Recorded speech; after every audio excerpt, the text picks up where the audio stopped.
Voilà, je viens donc de retirer les deux sangles qui tiennent le réservoir. J'ai coupé le tuyau ici au carburateur puisqu'il était pourri, il était tout dur. J'ai enlevé le carter plastique qui se trouve dessus.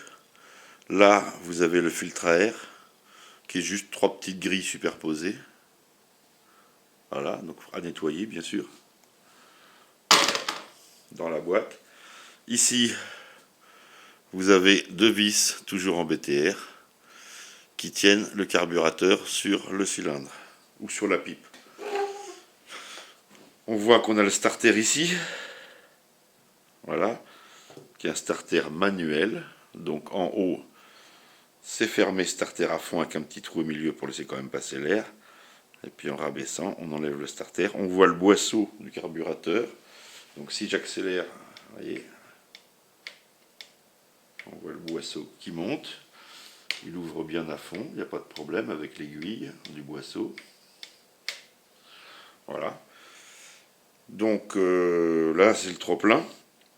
Et puis on va déjà enlever le carburateur pour pouvoir le nettoyer. Donc les deux vis ici, plus le couvercle du boisseau à dévisser, et on va sortir le boisseau qui va rester au bout du câble. Et après le carburateur, on va démonter côté membrane, voir s'il n'y a pas de problème, et on va le nettoyer intégralement. Alors, premier problème, je viens d'enlever le carburateur, de dévisser le dessus du carburateur. Donc là, vous avez le boisseau avec l'aiguille. Donc il y a un réglage de hauteur d'aiguille, je ne vais pas y toucher, la machine marchait très bien avant. Donc je le laisse comme ça.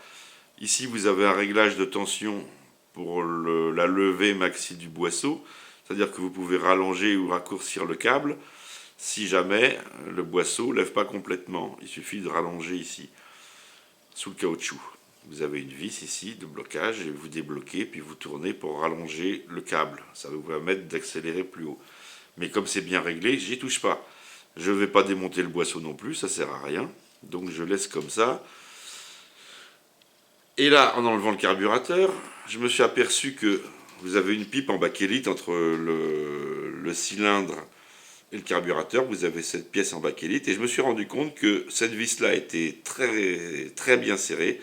Et que celle-ci, elle est venue toute seule, comme si c'était pas serré. Donc il y avait déjà potentiellement une prise d'air sur le carburateur. Bon, comme le joint derrière a l'air en bon état, je ne vais même pas le démonter. Je vais simplement vérifier le serrage de cette pipe en bakélite. Et s'il y a un gros problème de serrage, par contre, je démonterai pour voir l'état du joint. C'était déjà bien serré, là.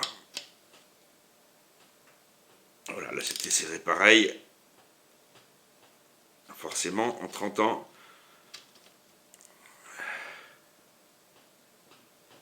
voilà. Là, j'ai bien rebloqué, plus fort que la normale d'ailleurs. Mais bon, ça demandait un petit serrage. Mais forcément, qu'en 30 ans, la bakélite et le joint ont dû finir par sécher, se tasser un petit peu. Donc voilà, c'est resserré. Ce qui s'est passé aussi pour le carburateur. Donc là, on est bon. Je sais que le moteur est en parfait état. On pourrait lui prendre les compressions. D'ailleurs, je vous le ferai, tiens, je lui prendrai les compressions du moteur. Parce qu'il a une très bonne compression de toute façon. Je sais que le cylindre, il est en parfait état. J'avais déjà regardé par le trou de la bougie. Et maintenant, j'ai un stéthoscope, donc on peut même aller voir. Mais il suffit juste de brancher un compressiomètre, et j'en ai un. Et je vous ferai la démo du compressiomètre en même temps. Ça, c'est un petit outil qui vaut pas cher. Mais quand on achète du matériel d'occasion, par exemple, avoir un compressiomètre, ça coûte pas cher. Mais c'est bien pratique. Si pareil, si vous achetez du matériel d'occasion, surtout, vous demandez à l'essayer. Ne vous le faites pas envoyer. Allez le chercher, trouvez du matériel près de chez vous, allez le chercher, demandez une démonstration. Il faut que la personne elle vous démarre la machine et qu'elle fasse un test devant vous et que vous l'essayiez même vous-même. Et là après, ok. Parce qu'il y a tellement de margoulins qui vendent des trucs moitié morts.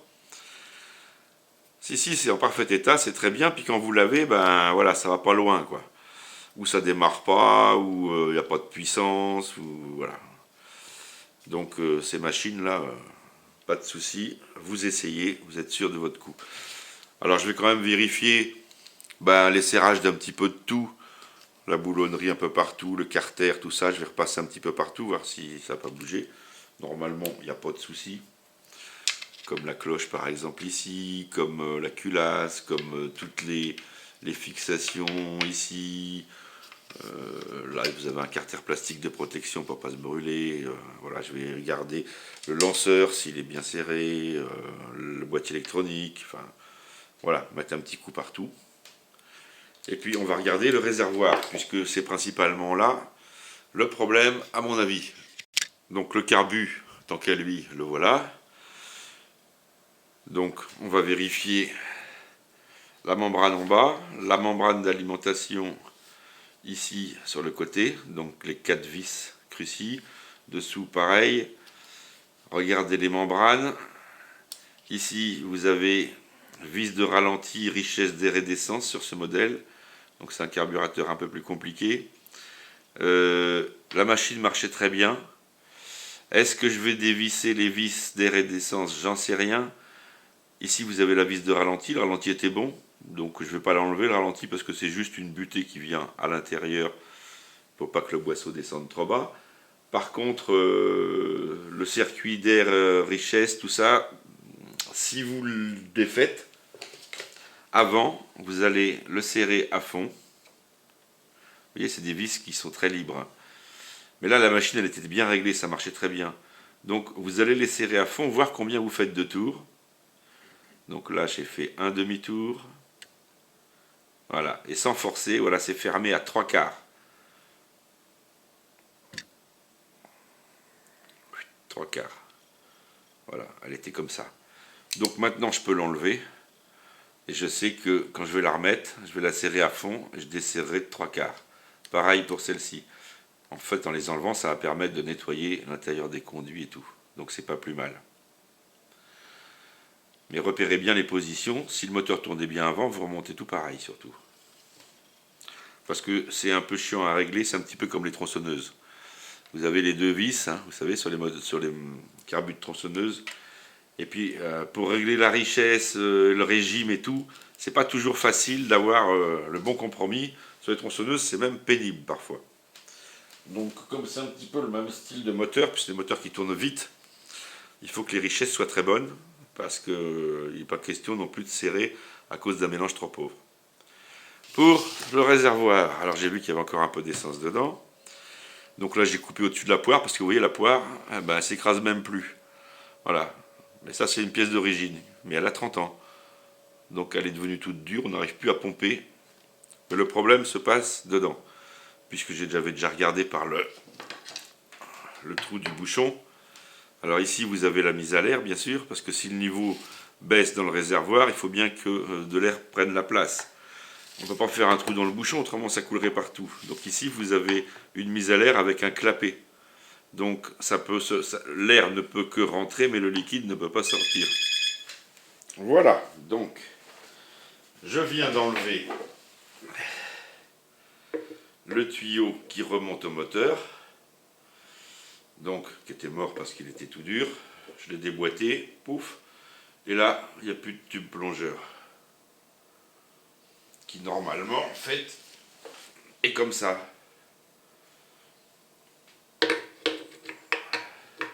Voilà. Donc tout ça,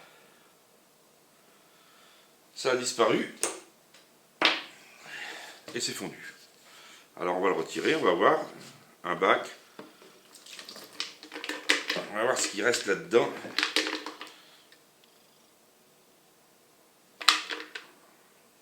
Alors je l'avais déjà changé une fois par un modèle. Même l'essence, on dirait que c'est devenu de la flotte. Incroyable.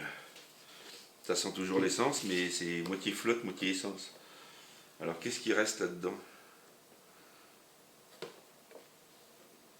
Un bout de tuyau. Puis alors bah ça, c'était le filtre avec le plomb. Voilà. Voilà le problème. Et ça, c'est le problème récurrent sur toutes les machines. Voilà. Donc là, bah, je vais laver. le réservoir, le carburateur. Alors là je suis dans la maison, hein, parce que dehors il faisait pas chaud, en plus maintenant il fait nuit. Donc je vais laver ça à l'intérieur. Alors si vous êtes à l'extérieur, bien sûr, avec de l'essence, avec de l'acétone, mais là comme je suis en intérieur, je veux pas que ça sente, hein. Donc je vais mettre des gants, bien sûr, toujours des gants, hein, quand vous travaillez avec des produits, que ce soit de l'essence, que ce soit de l'huile, que ce soit de la graisse, du gasoil, du pétrole, n'importe quel solvant, vous mettez des gants en nitrile. Et je vous le dis et je vous le redis parce que je connais plein de gens, hein, qui ont des cancers, et je peux vous dire que c'est pas pour rien, et je connais plein de gens qui sont décédés à cause de ça, hein.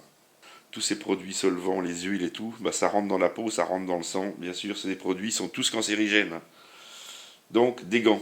Là, comme je suis à l'intérieur, je vous disais, je vais utiliser de la lessive de soude. Diluée, hein, à 10%. Diluée à 10%. D'ailleurs, j'en ai là. Vous voyez, dans le pulvérisateur, là, c'en est. Donc, je vais aller faire ça dans mon évier. Alors, bien sûr, après, je vais rincer à l'eau. Passer un coup de pinceau avec de la lessive de soude, hein. Donc, ça va décaper, il n'y a pas de problème, hein. Mais attention, pour le carbu, je vais faire pareil, mais il faudra absolument que ça soit entièrement sec pour remonter, qu'il n'y ait pas la moindre goutte d'eau. C'est l'inconvénient de laver avec de l'eau et un produit. Voilà, donc je viens de nettoyer toutes les pièces. Enfin, j'ai fait ça hier soir en fait. Tout séché impeccablement parce que j'ai nettoyé à l'eau avec de la lessive de soude. J'ai passé un petit coup de WD-40 pour neutraliser et puis que ça soit gras et que ça se corrode pas, que ça s'oxyde pas. Alors il faut faire très attention au niveau de la pompe ici, puisque c'est là où vous avez la membrane, enfin les membranes, il y en a 3 collées l'une sur l'autre avec des petits clapets qui sont en membrane en fait, hein. Et vous avez un petit ressort derrière qui est minuscule. Donc il faut bien tout nettoyer, pas perdre le petit ressort bien sûr. Pareil ici en fait dans la cuve, enfin qui est une cuve minimaliste on va dire, parce que c'est des carbus qui peuvent tourner dans toutes les positions comme sur les tronçonneuses.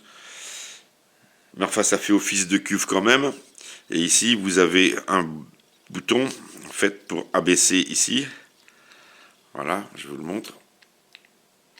C'est-à-dire que quand vous voulez démarrer le moteur, vous allez pomper sur la poire pour alimenter sous pression ici l'arrivée de carburant, et en même temps vous allez appuyer ici pour faire déborder. Vous voyez, ça ouvre ici un petit pointeau, et pour faire dégueuler l'essence par le trop-plein en fait ici. Quand l'essence sort ici, ça veut dire que tout le carbu est bien rempli, impeccable, et là vous pouvez y aller pour démarrer. Donc ici pareil, à l'intérieur, vous avez le pointeau, vous avez un tout petit ressort minuscule pour le pointeau. Donc j'ai tout démonté, tout nettoyé. Et comme je pensais, les membranes qui ont 30 ans, elles sont neuves. Mais alors ce qui s'appelle impeccablement neuves.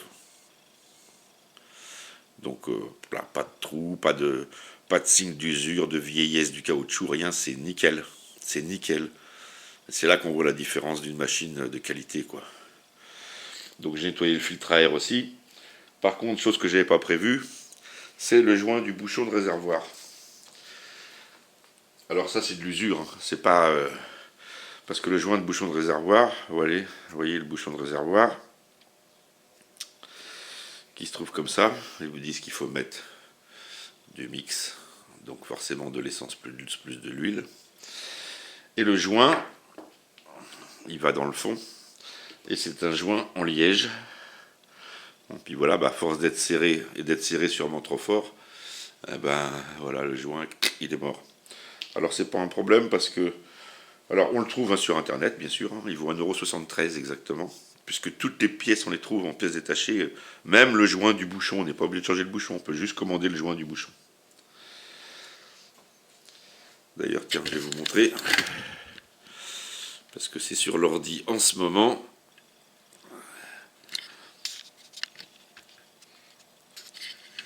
Vous voyez, j'ai regardé pour commander le joint, il est là, c'est celui de droite, 1,73 €, mais j'ai pas envie de le commander, parce que je vais avoir plus de porc qu'autre chose. Donc, j'ai une petite boîte chinoise de joint spi, de joint torique, pardon. Puis alors je vais lui monter carrément un joint torique. Je vais lui coller dans le fond un joint torique. Ça devrait faire l'affaire parce que c'est des joints toriques qui résistent bien à l'essence.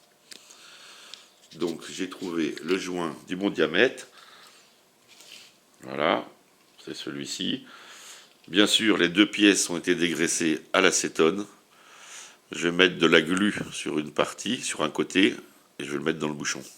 Et je vais resserrer sur le réservoir légèrement pour que ça appuie sur le joint torique, pour que ça le colle sur le bouchon. Alors je ne sais pas si ça va coller, parce que ça dépend des caoutchoucs ça. Donc impeccable, le joint est bien collé, je viens de vérifier. Donc en fait j'ai mis de la colle sous le joint torique, j'ai mis le joint dans le bouchon, et ensuite j'ai revissé sur le réservoir pour bien le plaquer. Je viens de redévisser tout, j'ai essayé au tournevis, le joint est bien collé dans le fond du bouchon, donc normalement il ne doit pas bouger. Et puis j'espère que c'est étanche. Donc remontage du carburateur sur le moteur. Donc le carbu tout propre ici. Et puis on va le remonter sur la pipe. Ici. Et on va remonter les tuyaux neufs sur le réservoir. Reste donc ensuite à remonter le réservoir puisque le bouchon fonctionne. J'ai remis les deux durites, donc le plongeur à l'intérieur du réservoir, plus la durite avec la petite poire d'amorçage, voilà, qui aura juste à rebrancher sur le carburateur. Le filtre à air est nettoyé, remonté. Reste juste à mettre le petit carter plastique de protection devant. Rebrancher la bougie, la nettoyer, faire du mélange propre. Et puis ensuite, nous la démarrerons. Ce qui ne devrait pas poser de problème, je pense. Et puis, même si elle n'a pas tourné depuis des années. Et bon, là, les pannes sont réparées. Hein. Et ensuite, on renlèvera la bougie et on prendra les compressions du moteur. Juste pour vous montrer, parce que je sais que celui-ci, il est en parfait état. Il n'y a aucune rayure cylindre-piston, les segments, c'est tout impeccable. Il est nickel, le moteur. Donc on prendra les compressions, voir à peu près ce que ça peut donner. Puis je vous montrerai comment faire. Comme ça, pour acheter une machine d'occasion, ça peut être aussi une solution de prendre la valeur du taux de compression. Ça renseigne bien sur l'état d'usure cylindre-piston. Voilà, donc machine remontée. Petit peu de pâte ici, là. Mais très très très léger. Donc tout est bien resserré, parce qu'il y avait une vis qui était un peu desserrée de ce côté-là. Tout est vérifié, tous les serrages, échappements, tout. Cloche devant, j'ai tout vérifié. Tout est bien serré, tout. Plus de fuite au réservoir, le plongeur neuf, le tube là neuf, la corde est en état, la bougie ça sera à voir mais je vais la faire tourner avant. Et puis bah, après il lui reste un petit nettoyage et puis la vidange du renvoi d'angle au bout que je vais faire également pour que la machine soit en parfait état. Et qu'elle ne s'use pas surtout. Voilà, après on mettra soit le disque, soit le fil. Alors ne pas confondre, tiens, oui, parce que beaucoup de novices confondent. Ne pas confondre les moteurs japonais et les moteurs chinois. Ce sont deux choses totalement différentes. Grosso modo, c'est le jour et la nuit. Voilà. Tout ce qui est japonais, ça va être super fiabilité. Ça va être des marques comme Yamaha, comme Suzuki, comme Kawasaki. Parce que Kawasaki, Yamaha, ils ne font pas que des moteurs de moto, ils font des moteurs de bateau, ils font des groupes électrogènes, ils font des moteurs de voitures, ils font énormément de moteurs. Kawasaki également, Honda également.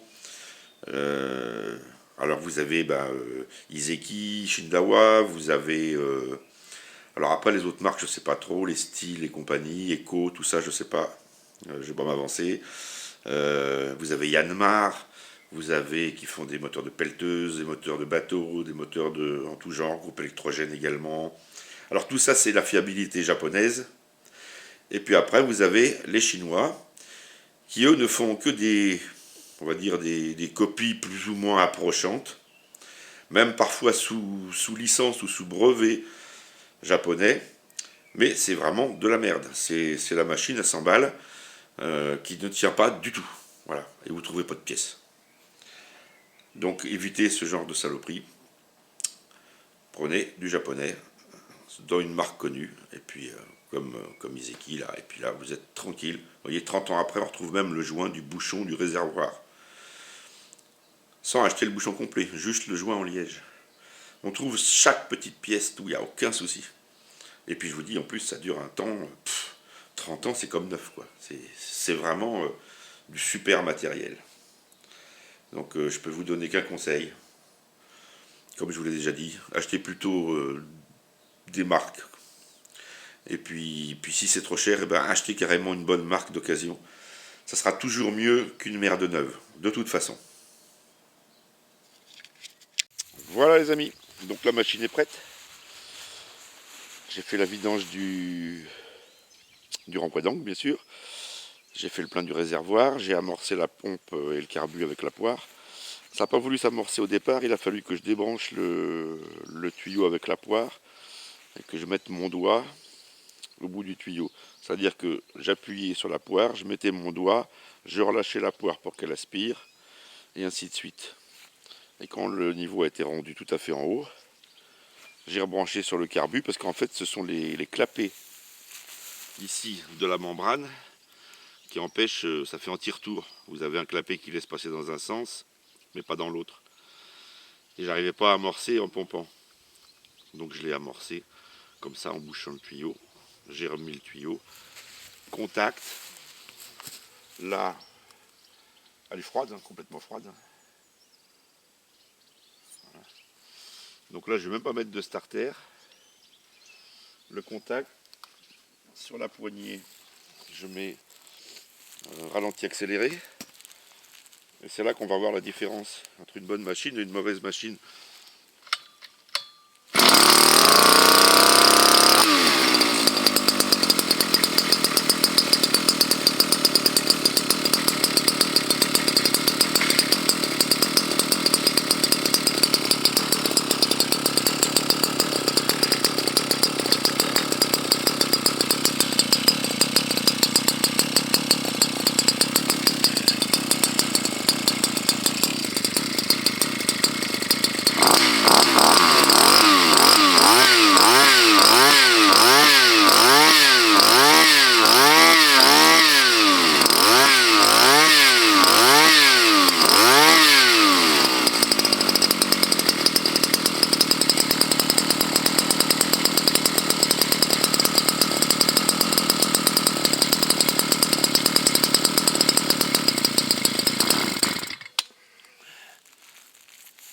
Voilà, donc vous voyez, ça tient un ralenti impeccable, on peut la mettre dans tous les sens.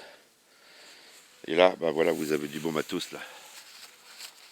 Donc, maintenant que je l'ai fait tourner, c'est-à-dire que l'essence et l'huile sont passées dans le cylindre, le moteur a tourné et tout. Donc le cylindre est graissé. Maintenant, nous allons, comme je vous ai dit, prendre la compression. Donc c'est pas nécessaire, hein, la machine marche très bien. Mais pour vous donner un ordre d'idée de la compression que ça peut avoir, on va prendre la compression du moteur. Donc pour ce faire, j'ai une petite boîte avec un compressiomètre, les raccords pour différents diamètres de bougies, un tuyau flexible, et puis là c'est deux tiges où on peut directement brancher ces tiges sur le compressiomètre et le tenir à la main en appuyant sur les trous de bougie. Alors c'est un compressiomètre spécifique moteur essence, puisqu'il monte jusqu'à je ne sais plus combien de bars. On ne peut pas prendre les pressions sur un moteur diesel puisqu'il ne monte pas assez haut, hein. Il est spécifique essence celui-ci.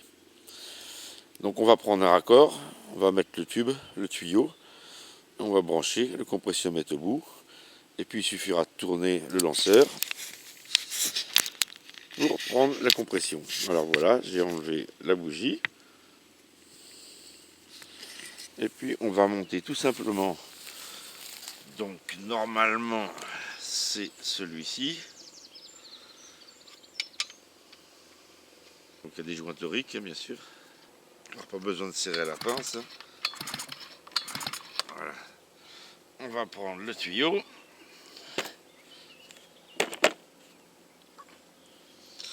Avec joint torique également.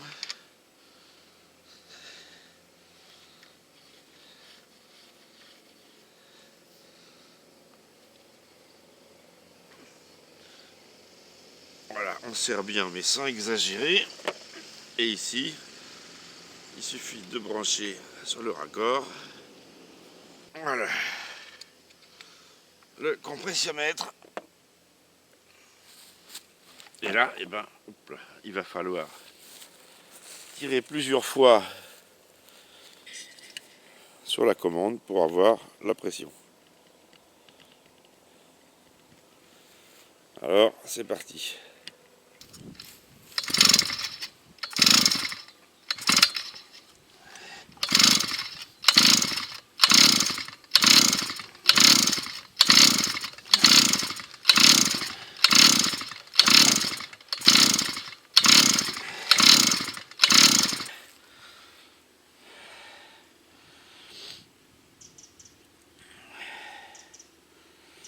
Et nous avons 7 bars. Donc qui est une valeur tout à fait correcte pour ce genre de moteur. Voilà. Après il suffit d'appuyer ici pour relâcher la pression. Voilà. Donc très simple à faire. Et on peut mesurer tout un tas de moteurs de cette façon-là. Alors si en plus vous avez la pression de compression qu'on peut arriver à trouver sur des bouquins, alors là c'est encore mieux. Parce qu'au moins vous êtes sûr de pouvoir vérifier les valeurs et que ce soit les bonnes. Donc le réservoir ne fuit pas. Donc mon joint ça fonctionne, c'est impec.